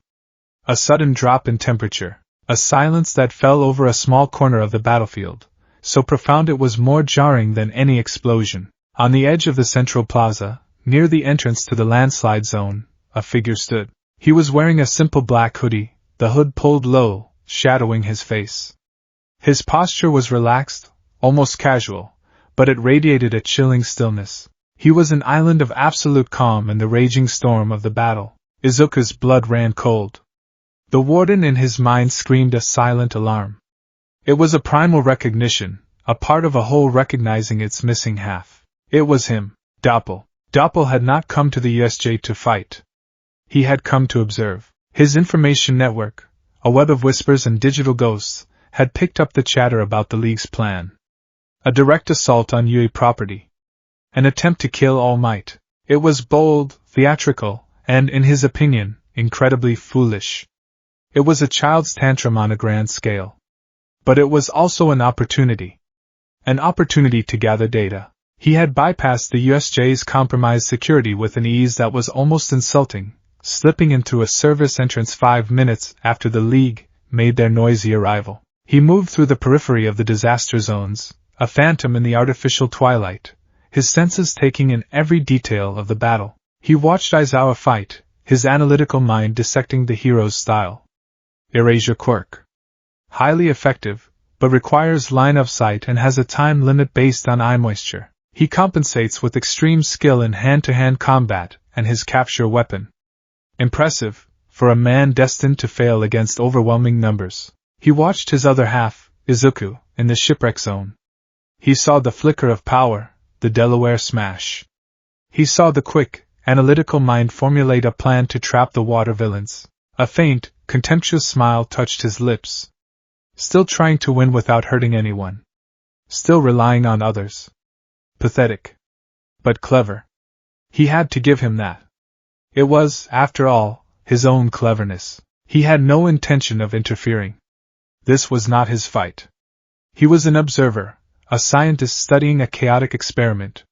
The League of Villains, Class 1A, they were all just variables in a complex equation. He was only interested in the outcome. Then, he saw Shigaraki move towards the frog girl. He saw the Nomu systematically breaking Aizawa. And he saw Izuku, poised to leap in, to throw his life away in another pointless, self-sacrificial gesture. And something inside Doppel shifted. It wasn't compassion. It wasn't a heroic impulse. It was annoyance. A profound, irritating sense of disgust at the sheer, unadulterated stupidity unfolding before him. Shigaraki was a petulant child. The Nomu was a mindless puppet. And Izuku was a fool. This entire spectacle was an offense to his sense of order, of efficiency. He decided this particular experiment had yielded enough data. It was time to introduce a new variable. Himself. He stepped out from the shadows of the landslide zone, his presence a subtle but undeniable shift in the battlefield's energy. Shigaraki was the first to notice him. His hand, hovering inches from Ajui's face, froze. He turned his head slowly, his red eyes narrowing behind the hand mask on his face. Who are you? You're not one of ours. Doppel didn't answer. He simply began to walk forward, his pace unhurried. He moved with a liquid grace, his black hoodie a moving patch of darkness against the chaotic backdrop. Another hero? One of the nearby thugs sneered, charging at him with a quirk that made his fists glow. You've got a death wish! The thug threw a punch. Doppel didn't even seem to look at him. He shifted his weight, the punch whistling past his ear. In the same fluid motion, his hand shot out and tapped the thug on the side of the knee. It wasn't a strike. It was a precise, calculated tap on a specific nerve cluster. The thug's leg buckled instantly, and he went down with a surprised yelp, his quirk flickering out. Another villain, one with blades for fingers, rushed him from the other side. Doppel sidestepped the wild slashes, his movements economical and precise. He grabbed the villain's outstretched arm, pivoted, and used the man's own momentum to slam him face first into the hard-packed dirt of the plaza. He followed through with a quick, brutal stomp on the man's elbow joint. The snap was audible even over the din of the battle. The villain screamed. He had incapacitated two Lothar villains in less than 5 seconds, without breaking a sweat, without a single wasted motion. It wasn't a fight, it was a dissection. He continued his slow, inexorable walk towards the center. Izuku, Ajui, and Mineta could only stare, frozen in a mixture of horror and disbelief. It's you, Izuku whispered, the words stolen by the wind. The other him. The dark half he had been training every day to one day face. And he was here. Now, Shigaraki watched the display with a growing sense of irritation. Who is this NPC? He's breaking my flow. He turned to the hulking monster at his side. Noma! Kill him! The Nomu, which had been grinding Aizawa's face into the concrete, looked up. Its blank, bird-like eyes fixed on the approaching figure. It let go of the battered hero and charged. It was a freight train of muscle and bone, each step cracking the ground beneath its feet. Its purpose was simple: obliterate the new target. Doppel stopped walking. He stood his ground as the monster bore down on him. He finally looked up, the shadows of his hood receding just enough to reveal the cold, analytical gleam in his green eyes. He watched the Nomu's charge, his mind a supercomputer of calculations. Massive force. Incredible speed. Shock absorption quirk, likely nullifies most physical impact. Super regeneration. A bioengineered weapon designed specifically to counter All Might. Pointless to attack the torso. He saw the exposed brain, the one visible, vulnerable point. The target is obvious, which means it's probably a trap. But the alternative is non-engagement, which is unacceptable. The Noma's fist, a hammer of flesh and bone the size of a small car, swung towards him. At the last possible nanosecond, Doppel moved. He dropped, sliding on the dusty ground, the fist passing inches over his head with a sound like a jet engine. He came up in a crouch behind the monster's leg and drove the heel of his shoe into the back of its knee. It was the same move he'd used on the thug, but against the Noma's massive frame, it had no effect. It was like kicking a skyscraper. The Noma pivoted, faster than anything that large should be able to move, and backhanded him. Doppel crossed his arms in front of his face, taking the blow. He was launched through the air like a ragdoll, tumbling across the plaza and crashing into the base of the central fountain with a sickening thud. Shigaraki let out a dry, wheezing laugh. What a weakling! So much for the dramatic entrance. See? This is what happens when you try to interfere with the main quest. Izuku's heart leaped into his throat. He watched the crumpled form by the fountain, a horrified and deeply conflicted part of him screaming. He's hurt. He's me. He took a step forward, an instinct to help warring with the terror of what his other half represented. But the figure in the black hoodie was already stirring. He pushed himself up, first to his knees, then to his feet. He spat a small trickle of blood onto the ground. He rolled his shoulder, a grimace of pain flashing across his face for a moment before being replaced by that same cold, analytical calm. He looked at the Nomu. He looked at Shigaraki. And then he did something no one expected. He spoke, his voice quiet but carrying across the plaza. Your toy is impressive, he said, addressing Shigaraki. Shock absorption, hyperregeneration, a perfect counter for a simple brawler like All Might. He began to walk forward again, this time with a slight limp. But you made one critical error in its design. Shigaraki stopped scratching his neck. Error? It's a masterpiece. You focused on raw power. On resilience. Doppel continued, his voice a low, condescending lecture. You didn't give it a brain. It's a puppet. It only follows your orders. It can't adapt. It can't strategize. It can't think. He was now only a few yards from the Nomu, which stood waiting for its next command, its head cocked dumbly to the side. Doppel's eyes flickered to Izuku, to Azuri and Mineta. A silent, cold command seemed to pass through the air. A look that said, move. Now. Then he looked at Shigaraki and smiled. It was not a pleasant sight. It was a sharp, predatory baring of teeth. And a mindless opponent is the easiest kind to break. In that instant, the doors to the USJ were blown off their hinges with a deafening boom. All Might had arrived, and he was not smiling. It's fine now, he declared, his voice a low, rumbling thunderclap of pure, undiluted rage. Why? Because I am here. Shigaraki's mood soured instantly. We're getting a continue, and the final boss shows up just as things were getting good. All Might moved in a blur, a golden streak of righteous fury. He scooped up the battered Aizawa, grabbed Izuku, Azuri, and Mineta, and deposited them all near the entrance in the span of a single heartbeat. He turned to face the villains, his eyes locked on the Noma. But his gaze also swept over the other figure, the boy in the black hoodie who was still standing his ground, a chillingly calm presence in the face of the monster. All Might's rage was momentarily eclipsed by a wave of cold dread. He had trained one half of the boy. And now, here was the other, standing on a battlefield with villains.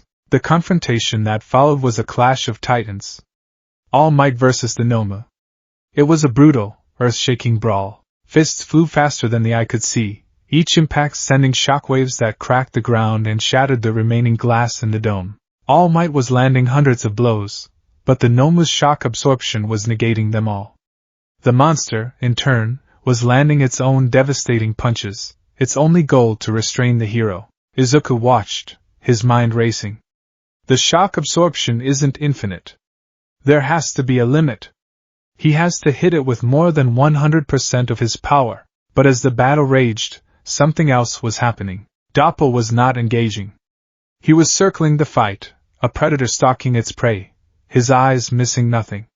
He was watching the Noma's movements, its reactions. He was watching how it compensated for its injuries, how its regeneration worked.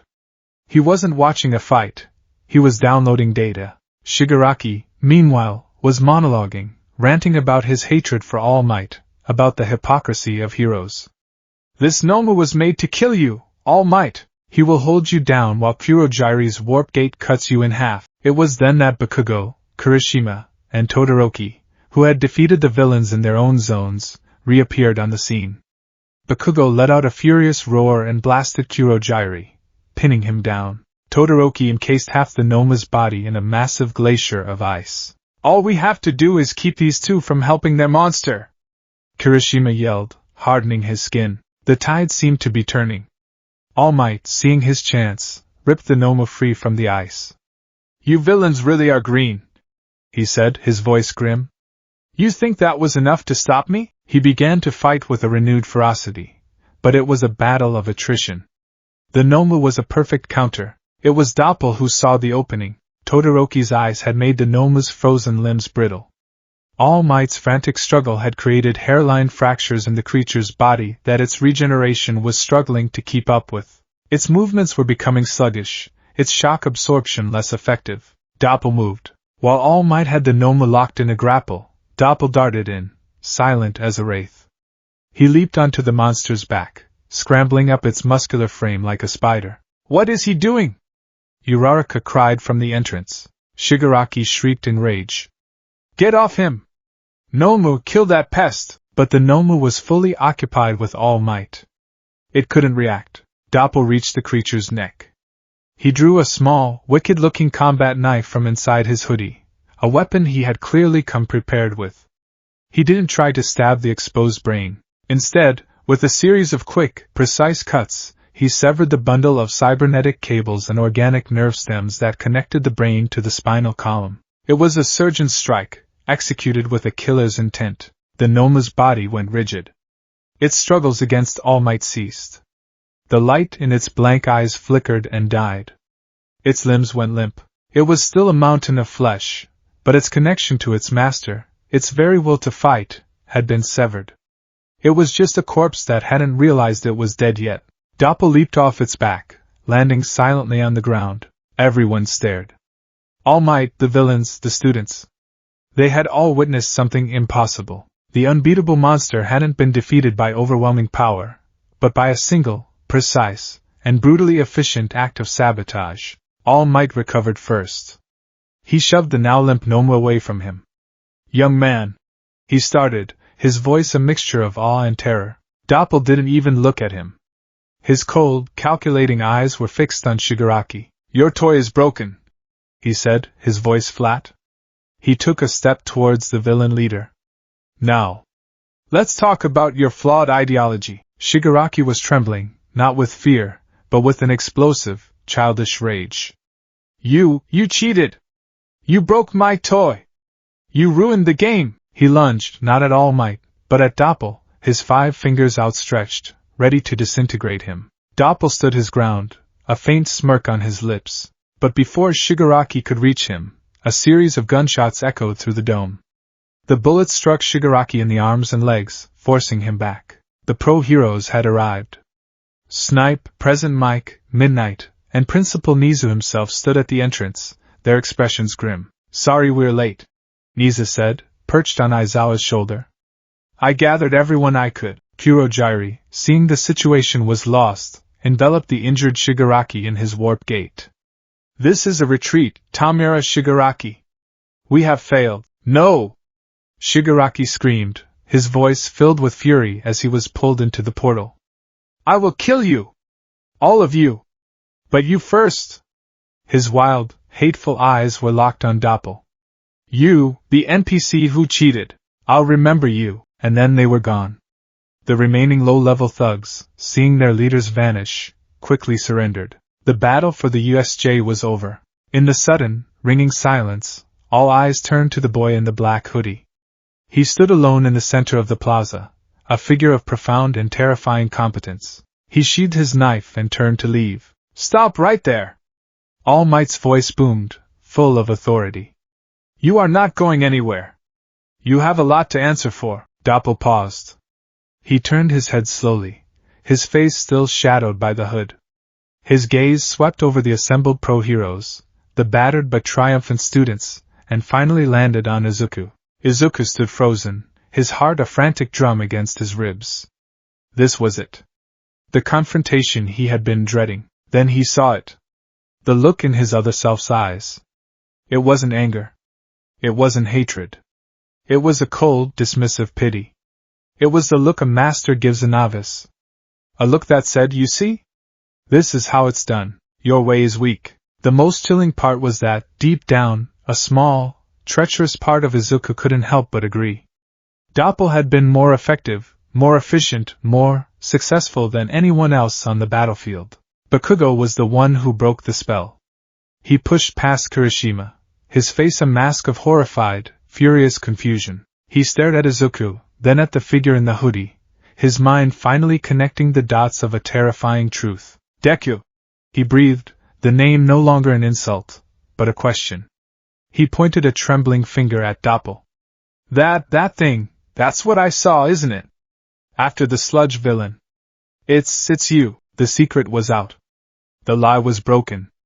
Every student in Class 1A was now staring, not just at the mysterious hooded figure, but at Izuku Midoriya, their quiet, earnest, brilliant classmate, and seeing him in a terrifying new light. Doppel let out a soft, humorless chuckle. He gave a final, dismissive glance at the heroes arrayed against him. Then, with a speed that defied belief, he threw a small pellet at the ground. It erupted in a cloud of thick black smoke. By the time the smoke cleared, he was gone. Vanished without a trace, leaving behind a battlefield of defeated villains, shell-shocked heroes, and a secret that could no longer be contained.